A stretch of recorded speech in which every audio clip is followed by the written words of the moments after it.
Napansin niyo ba na sa karamihan ng mga kalsada sa Metro Manila, wala na ang mga timer o countdown sa mga traffic light? Tinanggal na yan ng Metro Manila Development Authority o MMDA sa lahat ng 76 na traffic lights na nasa pamamahala nila.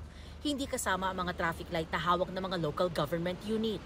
Ang mga traffic light ay sensor-based na, kaya natutukoy nito yung mga sasakyan na kailangan ng patawirin at kailangan ng pahintuin. Para po sa akin, okay po yan. Kasi pag kayo may number na ganun, mga 5 counts pa ang natitira, kita nyo, nag-uuna na kagad sa pag-abante. Parang hinaharunod, pinipili. Mas okay pa rin po yung timer, ma'am. Di po kayo nalilito. Ayon sa MMDA, ang sensor-based traffic lights ay bahagi ng adaptive signaling system na inumpisahan nila noon pang 2012 at ngayon ay 100% na nilang ipinatutupad.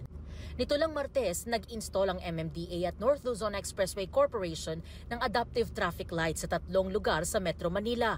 Yan ay sa C3 Road sa Caloocan, Magsaysay NLEX Interchange at dito sa Espanya Boulevard Corner, Antipolo Street.